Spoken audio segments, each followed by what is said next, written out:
we talked about a lot of things. We started with what we like about the in-service that's offered at the UMTC through the Writing Project, and talked about the fact that it's reflective and collaborative, but also has practical value.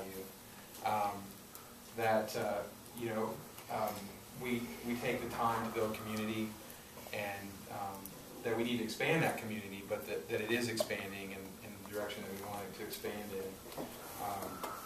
So that's sort of the general consensus. But we also spent a significant portion of our time talking about digital publishing and digital media and ways that we like to see those of us who are more experienced, what we're uncomfortable with, those of us who are more experienced with digital, what they are comfortable with, and it was just a really fascinating discussion that carried over from this morning early on. So that was kind of the nutshell of what we spent our time doing. Cool. Thank you. I will, since I was the archivist, I love that word, in our group. We started off by talking about kind of what kinds of PD people would like to see in their schools, and it was pretty unanimous that the idea of having real teachers in the from the classroom talking is much more interesting and beneficial than having some expert, who wrote a book coming in and talking. There's this interesting kind of dilemma that with PD there is either no follow-through at all, and it's just like, here's this thing, go do it, and then no follow-through at all, or it's made mandatory, and then that shoots it down. But there's never any in between. There's never any decent follow-up kind of a thing that would be helpful. The idea of building leadership among TCs, was it Michelle's idea that she says, I'd love to sit in on Jenny's presentation and then, take that back to my school, take what I've learned from her presentation back to my school, and that if we had more opportunities for TCs to engage in that kind of a professional development, where they're just, taking it back in an informal way rather than, setting up formal professional development, and that teachers as presenters, that it made sense to do it school-wide versus district-wide, that it's more specific and effective in a school level than district level.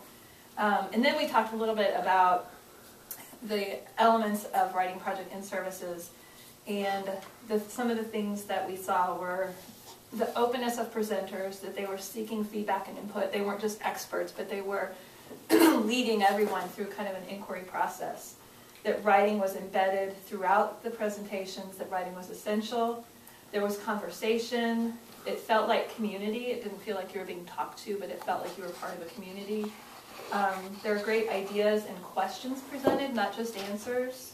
The questions were practical, real, and important, and that they were very professional, useful, that people still had great things that they could take home and use in their classroom. And then that there was a link to some research. As Thomas said, conversations with public intellectuals and scholars.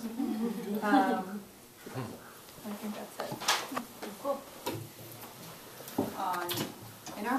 On our take, we only got to what's your takeaway. We didn't get to the other side. So we shared out what presentations we'd gone to and what we got out of them. And on Michelle's, one that kind of stood, a single prompt can be used to explore a much larger piece. And that people like the analogy of the rose coming out of concrete. One person was reminded to make a connection with each kid and have more empathy.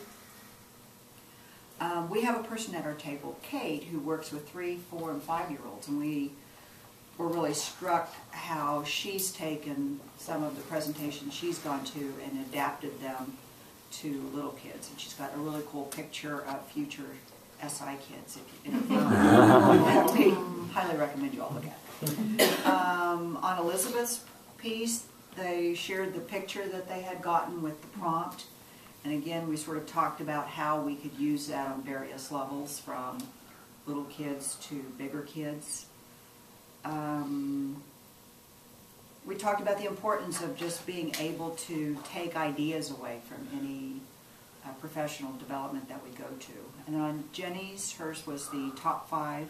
The top 5 lists are low risk, across curricular, and work with any content area. The top 5 lists can be expanded as far as you want to go. We talked about how writing as professional development is necessary and creates community. And the top 5 lists are student-driven and provides a basis for where kids are at in their writing. And then we started going in a bunch of different directions. Yeah. Then it was like this just burst of creativity and conversation. And I didn't, yeah. Scott, you want to share it from our table?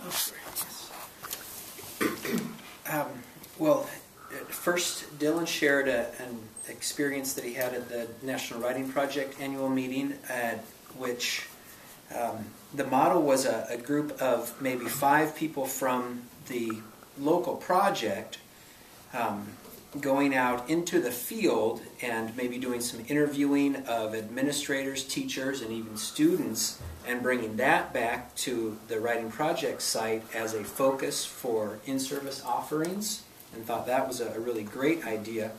We also addressed maybe bitching in the right direction and where that bitching comes from and what is our responsibility to sort of guide the direction. So that became the discussion of us as literacy experts going into these environments for in-service, or us as facilitators of kind of pure teacher inquiry, and where that might lead. And that was just a really great discussion about exactly what our role was and what are the pros and cons of going in as a literacy expert compared to facilitating a true teacher inquiry approach.